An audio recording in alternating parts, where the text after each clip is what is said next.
Hello दोस्तों, स्वागत है आपका UK education universe YouTube channel पे। साथ ही हिंदी साहित्य के भाग 10 में आप सभी लोगों का फिर से एक बार स्वागत है। दोस्तों, इससे पहले हमने 500 क्वेश्चन साहित्य से संबंधित देख लिए हैं। इससे आगे 200 क्वेश्चन, लगभग 200 से 250 क्वेश्चन आप लोगों के बचे हुए हैं, जिनको हम बहुत जल्द ही कवर करने के बाद अलंकार से संबंधित जो प्रश्नोत्तरी रिविजन सीरीज है उसको लाने का प्रयास करेंगे। बाकी उसके बाद जो हमारा थ्योरी सीरीज है उसके लिए प्रयास करेंगे कि लाइव क्लासेस हो जाए। लाइव क्लासेस नहीं भी होते हैं तो रिकॉर्डेड क्लास में आपको सभी जितने भी हमारे चैप्टर बनते हैं उन सभी से रिलेटेड चैप्टर और संबंधित जो आपकी प्रश्नोत्तरी रिवीजन सीरीज है उसको हम चलाने का प्रयास करेंगे। तो दोस्तों, देखते हैं आज का पहला क्वेश्चन। निम्न उपन्यास में से कौन उसके लेखकों के साथ सुमेलित नहीं है? देखिएगा, झीनी झीनी बीनी चदरिया अब्दुल बिस्मिल्ला, पहला पड़ाव श्रीलाल शुक्ल, मैयादास की माड़ी भीष्म साहनी, अब्दुल्ला दीवाना शंकर शेष। तो दोस्तों, अगर राइट आंसर की अगर बात करें तो जो इसका राइट आंसर होगा वो अब्दुल्ला दीवानी शंकर शेष है। जबकि जो अब्दुल्ला दीवानी है दोस्तों, ये शंकर शेष का ना होकर ये लक्ष्मी नारायण लाल जी का है। तो ऑप्शन नंबर जो डी है ये इसका राइट आंसर हो जाएगा। फिर देखिएगा, फूल मरे पे मरे न बासु, यह प्रसिद्ध उक्ति किस कवि की है? दादू की, कबीर की, रैदास की या फिर जायसी आपके पास ऑप्शन है। अगर दोस्तों राइट आंसर की मैं बात करूँ तो ये जायसी जी का ही की जो ये प्रसिद्ध उक्ति है वो देखने को मिलती है। ऑप्शन नंबर जो डी है ये इसका राइट आंसर हो जाएगा। फिर देखिएगा, जे हाल मिस्की मुकुन तगाफुल दुराय नैना बनाए बतियाँ, इस प्रसिद्ध पंक्ति के रचनाकार हैं अमीर खुसरो, कबीर, रज्जब या फिर मलिक मोहम्मद जैसे आपके पास ऑप्शन है। अगर दोस्तों राइट आंसर की मैं बात करूं तो जो ये पंक्ति है इसके जो रचयिता हैं या रचनाकार हैं वो अमीर खुसरो के रूप में जाने जाते हैं। ऑप्शन नंबर इसका राइट आंसर होगा। शांतिप्रिय द्विवेदी कृत्य परिव्राजा की प्रजा क्या है? अच्छा दोस्तों, जो परिव्रजारक की जो प्रजा है वो क्या है कहता है शांतला त्रिवेदी कृत में? तो जीवनी है, आत्मकथा है, यात्रा साहित्य है या फिर रेखा चित्र है। अगर दोस्तों राइट आंसर की बात करें तो ये उनकी एक आत्मकथा देखने को मिलती है। ऑप्शन नंबर जो बी है ये इसका राइट आंसर हो जाएगा। फिर देखिएगा, मनोहर श्याम जोशी का उपन्यास है। अच्छा, कौन सा है दोस्तों? कसब है, दिल्ली दूर है, मुझे चाँद चाहिए या फिर कितने पाकिस्तान आपके पास ऑप्शन है। अगर दोस्तों राइट आंसर की बात करें तो क्याप और कसब जो है ये हमारी मनोहर श्याम जोशी जी के देखने को मिलती है। ऑप्शन नंबर जो ए है इसका राइट आंसर होगा। भ्रूण हत्या निबंध के लेखक हैं भारतेंदु हरिश्चंद्र, श्याम सुंदर दास, महादेवी वर्मा, ठाकुर जगमोहन सिंह आपके पास ऑप्शन है। अगर दोस्तों राइट आंसर की अगर मैं बात करूँ तो जो हमारे भारतेंदु हरिश्चंद्र जी हैं ये भ्रूण हत्या के निबंध के लेखक के रूप में जाने जाते हैं। ऑप्शन नंबर जो ए है ये इसका राइट आंसर हो जाएगा। फिर देखिएगा, निम्नलिखित में किस रचना और उसके विधा का नाम सही नहीं है? देखिएगा, रण जल धन जल, रिपोर्टाज, क्यों भलूँ मैं क्या याद करूँ, आत्मकथा, अवारा मसीहा जीवनी या फिर जूठन संस्मरण। दोस्तों, अगर राइट आंसर की बात करें तो जो इसमें से हमारा जूठन है दोस्तों ये संस्मरण न होकर ये एक आत्मकथा है। अच्छा, आत्मकथा किसकी है अगर बात करें तो ओम प्रकाश वाल्मीकि जी की ये आत्मकथा देखने को मिलती है। तो ऑप्शन नंबर जो डी है ये इसका राइट आंसर हो जाएगा। फिर देखिएगा, विष्णु प्रभाकर कृत्य आवारा मसीहा क्या है? अच्छा, आवारा मसीहा आत्मकथा है, जीवन साहित्य है या फिर रेखाचित्र है या फिर यात्रा साहित्य है। अगर दोस्तों राइट आंसर की अगर मैं बात करूँ तो एक यात्रा साहित्य देखने को मिलता है। ऑप्शन नंबर जो डी है ये इसका राइट आंसर होगा। फिर देखिएगा, तांबे के कीड़े नामक लघु नाटक के लेखक हैं मोहन राकेश, भुवनेश्वर प्रसाद, राम कुमार वर्मा, लक्ष्मी नारायण मिश्र आपके पास ऑप्शन है। अगर दोस्तों राइट आंसर की मैं बात करूँ, जो तांबे के कीड़े नामक जो लघु नाटक के लेखक हैं वो हमारे भुवनेश्वर प्रसाद जी देखने को मिलते हैं। ऑप्शन नंबर जो बी है ये इसका राइट आंसर होगा। निम्नलिखित में कौन सी रचना के लेखक का नाम सही नहीं है? अच्छा देखिएगा, जुलूस रुका है विवेक रॉय, शिखरों के सेतु शिव प्रसाद सिंह, तुम चंदन हम पानी विद्यानिवास मिश्र, सदाचार का ताबीज श्रीलाल शुक्ल। अगर दोस्तों राइट आंसर की अगर इसमें बात करें तो जो सदाचार का जो ताबीज है ये श्रीलाल शुक्ल की ना होकर ये किसके हमारी हरिशंकर प्रसाई जी की है। ऑप्शन नंबर जो डी है ये इसका राइट आंसर हो जाएगा। फिर देखिएगा, अगर बात करें नेक्स्ट क्वेश्चन की तो दस कुमार चरित के रचनाकार हैं। अच्छा दोस्तों, जो हमारे दस कुमार चरित हैं इसके रचनाकार के रूप में किसे जाना जाता है? अगर ऑप्शन की मैं बात करूं तो दंडी, माघ, बाणभट्ट और कालिदास आपके पास ऑप्शन है। अगर दोस्तों राइट आंसर की बात करें तो जो दंडी हैं ये हमारे दंड पुष्करणी के रचनाकार के रूप में भी जाने जाते हैं। ऑप्शन नंबर जो ए है ये इसका राइट आंसर हो जाएगा। फिर देखिएगा, शैशव के सुंदर प्रभात में मैंने नव विकास देखा, यौवन की मादक लाली में यौवन का हुलास देखा। पंक्तियाँ किसके द्वारा लिखी गई हैं? अच्छा, हरिवंश राय बच्चन, भगवती चरण वर्मा, सुभद्रा कुमारी चौहान आपके पास ऑप्शन है। अगर दोस्तों राइट आंसर की अगर मैं बात करूं तो जो ये पंक्तियाँ हैं ये हमारी सुभद्रा कुमारी चौहान की हैं। ऑप्शन नंबर जो डी है ये इसका राइट आंसर होगा। फिर देखिएगा, नयनों की नीलम की घाटी जिस पर रसघन से छा जाती हो, वह कौंध की जिससे अंतर की शीतलता ठंडक पाती हो। प्रस्तुत पंक्तियाँ कामानी के किस सर्ग से ली गई हैं? अच्छा, लज्जा से ली गई है, वासना से ली गई है, श्रद्धा से ली गई है या फिर काम से ली गई है?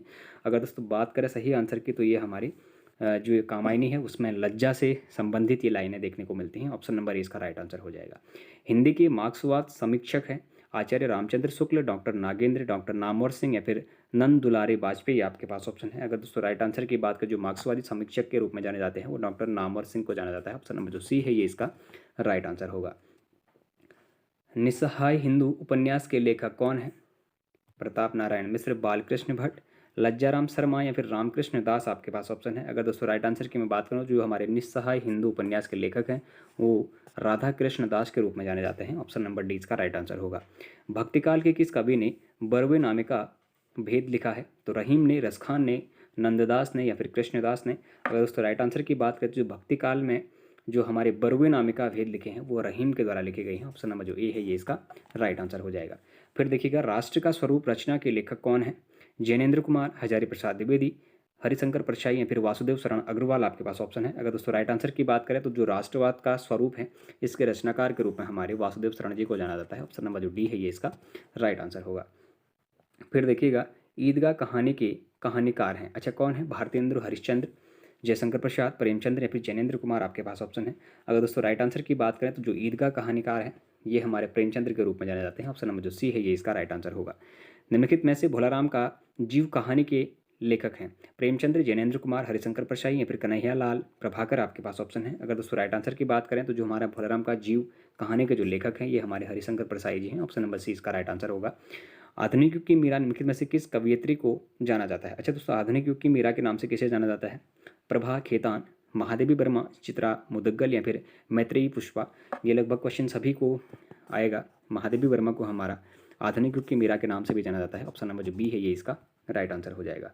फिर देखिएगा, निम्नलिखित में से प्रिय प्रवास काव्य के रचनाकार हैं। अच्छा दोस्तों, प्रिय प्रवास जो काव्य है इसके रचनाकार के रूप में किसे जाना जाता है? अयोध्या सिंह उपाध्याय हरिऔध, श्याम नारायण पांडे, श्रीधर पाठक या फिर सुभद्रा कुमारी चौहान आपके पास ऑप्शन है। अगर दोस्तों मैं राइट आंसर की बात करूं तो जो हमारे प्रिय प्रवास काव्य की जो रचना है वो ये हमारे अयोध्या सिंह उपाध्याय हरिऔध हैं इनके द्वारा करी जाती है प्रिय प्रवास काव्य की रचना। तो ऑप्शन नंबर जो ए है ये इसका राइट आंसर हो जाएगा। फिर देखिएगा, निम्नलिखित में से कौन सी रचना आचार्य हजारी प्रसाद द्विवेदी जी ने नहीं की थी? अच्छा दोस्तों, कौन सी रचना नहीं करी है? कुटुच है, प्रगति और परंपरा है, शिरीष के फूल या फिर भारतीय संस्कृति की देन है। अगर राइट आंसर की बात करें, जो प्रगति और परंपरा है ये हमारे हजारी प्रसाद द्विवेदी जी के द्वारा नहीं करी गई थी। अच्छा, ये किसके द्वारा करी गई? तो ये डॉक्टर रामविलास शर्मा जी हैं, इनके द्वारा इसकी रचना करी जाती है। ऑप्शन नंबर जो बी है ये इसका राइट आंसर हो जाएगा। निम्नलिखित में से निंदा रस किसकी रचना है? तो मोहन राकेश की है, अमरकांत की है, हरिशंकर परशाई या फिर रामदरस मिश्र आपके पास ऑप्शन है। अगर दोस्तों राइट आंसर की अगर बात करें तो जो निंदा रस की जो रचना है ये हरिशंकर परसाई जी के द्वारा करी जाती है। ऑप्शन नंबर सी इसका राइट आंसर हो जाएगा। फिर देखिएगा, निम्नलिखित में से कौन सा कवि छायावाद का प्रतिनिधित्व करता है? मैथिली शरण गुप्त, सुमित्रानंदन पंत, माखनलाल चतुर्वेदी या फिर हरिवंश राय बच्चन आपके पास ऑप्शन है। अगर दोस्तों राइट आंसर की बात करें, जो छायावाद के जो प्रतिनिधित्व करने वाले कवि हैं वो हमारे सुमित्रानंदन पंत जी के रूप में जाने जाएंगे। ऑप्शन नंबर जो बी है ये इसका राइट आंसर होगा। निम्नलिखित में से आंगन के पारद्वार काव्य के लेखक हैं? गजानन माधव मुक्तिबोध, सच्चिदानंद हीरानंद, वात्सायन अज्ञे, धर्मवीर भारती या फिर नरेश मेहता आपके पास ऑप्शन है। अगर दोस्तों राइट आंसर की बात करें, जो आंगन के पार द्वार काव्य के जो लेखक हैं वो हमारे सच्चिदानंद हीरानंद, वात्सायन अज्ञे जी हैं, इनको जाने जाते हैं। ऑप्शन नंबर 20 का राइट आंसर हो जाएगा। फिर देखिएगा, समाज में हरिजनों की समस्या का चित्रण प्रेमचंद जी ने किस उपन्यास में किया? अच्छा, निर्मला में किया है, कर्मभूमि में किया है, गबन में किया है या फिर प्रतिज्ञा में किया है? अगर दोस्तों आप लोगों ने प्रेमचंद्र की कहानियाँ यदि अगर पढ़ी होंगी तो उसमें कहीं ना कहीं ये कहानियाँ देखने को मिलती हैं। अगर मैं राइट आंसर की बात करूँ तो दोस्तों जो हमारी कर्मभूमि है इसमें जो हमारे हरिजनों की समस्या का चित्रण है और प्रेमचंद्र जी ने जो उपन्यास लिखे हैं वो कर्मभूमि के रूप में लिखा है। ऑप्शन नंबर जो बी है ये इसका राइट आंसर हो जाएगा। फिर देखिएगा, सिद्ध कवि सरहपा और किस नाम से जाने जाते हैं? अच्छा, सरोजव्रज, लुइपा, सूरीभद्र या फिर जिन धर्मसूरी आपके पास ऑप्शन है। अगर दोस्तों सिद्ध कवि जो सरहपा हैं वो हमारे सरोजव्रज के रूप में भी जाने जाते हैं। ऑप्शन नंबर ए इसका राइट आंसर हो जाएगा। बात करेंगे क्वेश्चन नंबर 529 की। लोकायतन के रचनाकार हैं रामधारी सिंह दिनकर, सूर्यकांत त्रिपाठी निराला, जयशंकर प्रसाद, सुमित्रा नंदन पंत आपके पास ऑप्शन है। अगर दोस्तों राइट आंसर की बात करें तो सुमित्रा नंदन पंत जी को लोकायतन के रचनाकार के रूप में जाना जाता है। ऑप्शन नंबर डी इसका राइट आंसर हो जाएगा। श्रृंखला की कड़ियाँ के लेखिका हैं, अच्छा कृष्णा सोबती हैं, मैत्रेयी पुष्पा, महादेवी वर्मा और मीराबाई आपके पास ऑप्शन है। अगर दोस्तों राइट आंसर की बात करें तो श्रृंखला की जो कड़ियाँ हैं इसकी लेखिका के रूप में महादेवी वर्मा जी को जाना जाता है। ऑप्शन नंबर जो सी है ये इसका राइट आंसर हो जाएगा। 11 वर्ष का समय कहानी के लेखक हैं प्रेमचंद, जयशंकर प्रसाद, चंद्र शर्मा गुलेरी या फिर रामचंद्र शुक्ल। तो दोस्तों अगर राइट आंसर की बात करें तो 11 वर्ष का जो समय कहानी के जो लेखक हैं वो रामचंद्र शुक्ल जी हैं। ऑप्शन नंबर जो डी है ये इसका राइट आंसर होगा। जन्म के आधार पर निम्न में से सही क्रम है, अच्छा महादेवी वर्मा, निराला, जयशंकर प्रसाद और पंत। पंत, महादेवी वर्मा, जयशंकर प्रसाद और निराला। तीसरा ऑप्शन है Jaishankar Prasad, Nirala, Pant, Mahadevi Verma. Option number D आपका है निराला, जयशंकर प्रसाद या फिर पंत और महादेवी। तो दोस्तों अगर बात करेंगे अगर राइट आंसर की इसमें तो देखिएगा सबसे पहले हमारे जयशंकर प्रसाद जी आते हैं, उसके बाद सूर्यकांत त्रिपाठी निराला जी आते हैं, उसके बाद सुमित्रा नंदन पंत जी आते हैं, उसके बाद हमारी महादेवी वर्मा जी आती हैं। तो ऑप्शन नंबर जो सी है ये इसका राइट आंसर हो जाएगा। फिर देखिएगा जगमोहन सिंह किस युग के रचनाकार हैं, द्विवेदी युग के, भारतेंदु युग के, छायावादी या फिर प्रगतिवादी युग के। अगर दोस्तों राइट आंसर की बात करें तो जो हमारे जगमोहन जी हैं तो दोस्तों जगमोहन जी हमारे भारतेंदु युग के कवि के रूप में जाने जाते हैं या फिर रचनाकार के रूप में जाने जाते हैं। ऑप्शन नंबर जो बी है ये इसका राइट आंसर हो जाएगा। फिर देखिएगा छायावाद का आरंभ काल माना जाता है, अच्छा जो छायावाद का आरंभ काल है दोस्तों इसको कब से कब तक हमारा माना जाता है। अगर बात करें तो 1918 1900 ईस्वी से या फिर 1930 ईस्वी से और 1947 ईस्वी से आपके पास ऑप्शन है। अगर दोस्तों मैं राइट आंसर की बात करूं तो दोस्तों जो छायावाद का आरंभ काल माना जाता है वो 1918 के बाद माना जाता है।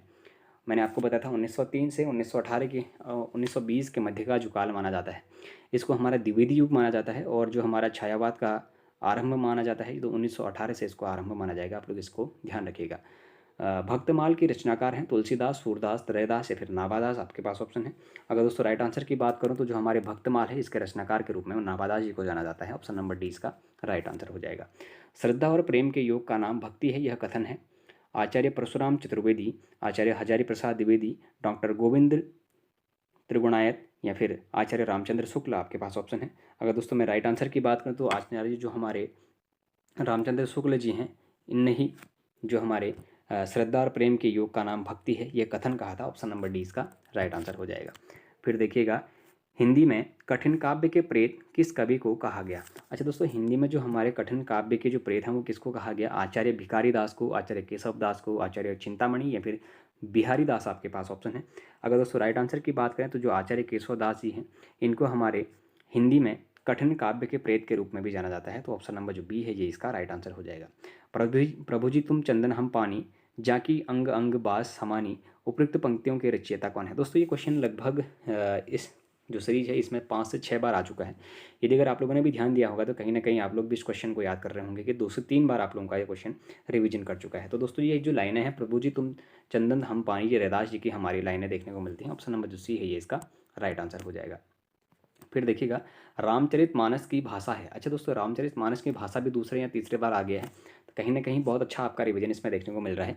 बुंदेली, ब्रज, अवधि या फिर खड़ी बोली, आपके पास ऑप्शन है। अगर दोस्तों राइट आंसर की मैं बात करूं तो रामचरित जो मानस है ये तुलसीदास जी के द्वारा हमारा अवधि भाषा में इसकी रचना करी गई जाती है। ऑप्शन नंबर जो सी है ये इसका राइट आंसर होगा।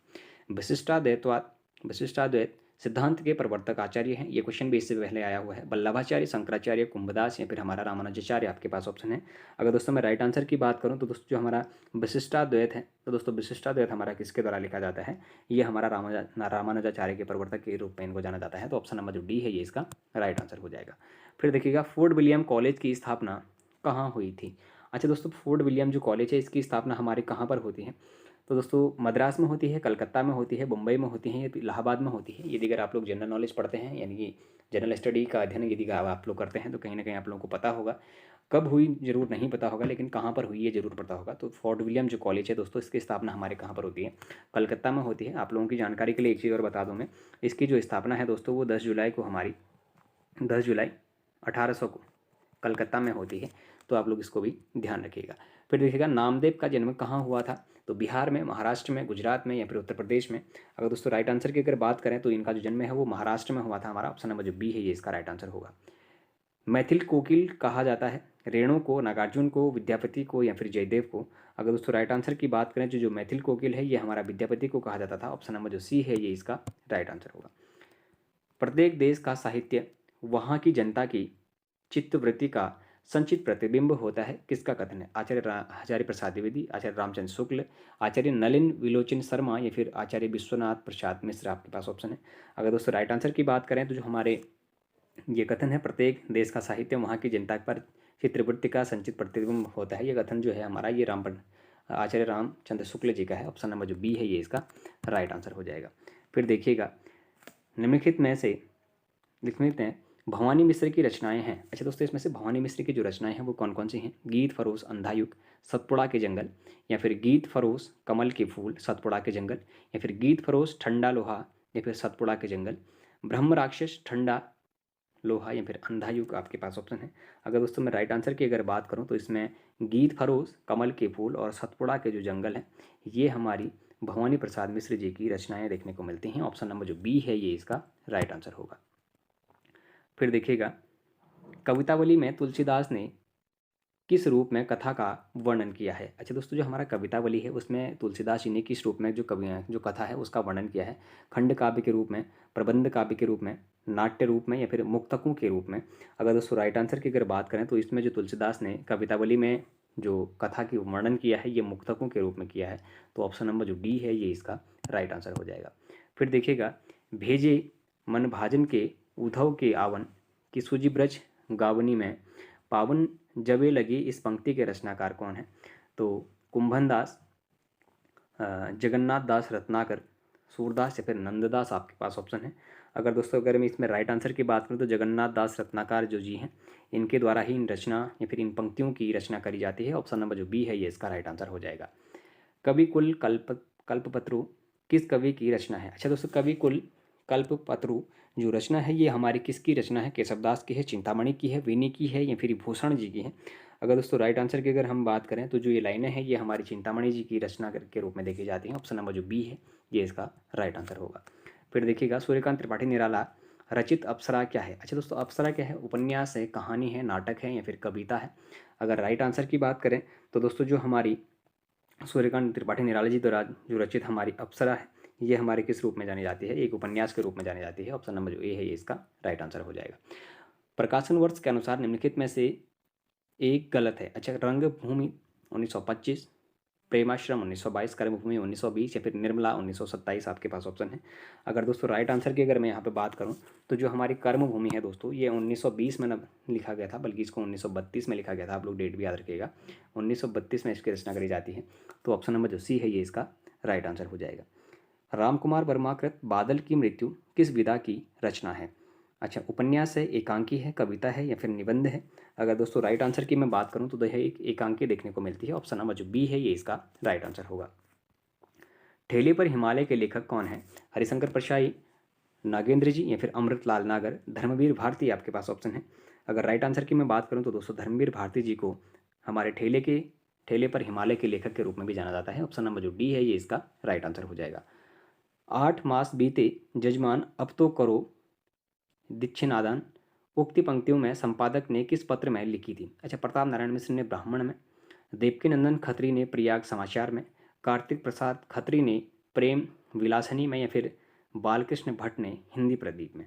अगर दोस्तों इसके राइट आंसर की अगर मैं बात करूं तो जो हमारे प्रताप नारायण मिश्र जी हैं इनके द्वारा ब्राह्मण पत्रिका में इन पंक्तियों का प्रयोग किया गया था। ऑप्शन नंबर जो ए है ये इसका राइट आंसर होगा। फिर देखिएगा, ईश्वरदास किस काव्य धारा के कवि हैं? अच्छा दोस्तों, जो हमारे ईश्वरदास हैं ये किस काव्य धारा के कवि हैं? ज्ञानाश्रयी हैं, ज्ञानाश्रयी शाखा के हैं, या फिर भक्ति शाखा के हैं, राम भक्ति शाखा के हैं, या फिर हमारे प्रेमाश्रयी शाखा के हैं? अगर दोस्तों मैं राइट आंसर की बात करूं, जो हमारे ईश्वरदास जी हैं ये हमारे राम भक्ति शाखा के जो कवि के रूप में जाने जाते हैं। तो ऑप्शन नंबर जो सी है ये इसका राइट आंसर हो जाएगा। तो दोस्तों आज हमने हिंदी साहित्य का भाग 10 कंप्लीट कर लिया है। आप लोग निरंतर इन जो साहित्य से संबंधित प्रैक्टिस सेट है इनको देख रहे होंगे। यदि अगर आप लोगों ने नहीं देखा है तो वीडियो की लिंक मैं वीडियो के डिस्क्रिप्शन पर डाल दूंगा। आप लोग एक बार उस प्लेलिस्ट पे जाकर उन सभी वीडियोज़ को ज़रूर देखें। उसके बाद आप निरंतर इस जो प्रैक्टिस सेट सीरीज चल रही है इसमें आगे को बढ़ें। तो दोस्तों यदि अगर आप लोगों को ये सीरीज पसंद आ रही हो तो आप लोग चैनल को जरूर सब्सक्राइब करें, अपने दोस्तों के साथ चैनल को जरूर शेयर करें, बाकी लाइक करें, कमेंट करें और बने रहिएगा UK education universe YouTube channel के साथ। धन्यवाद।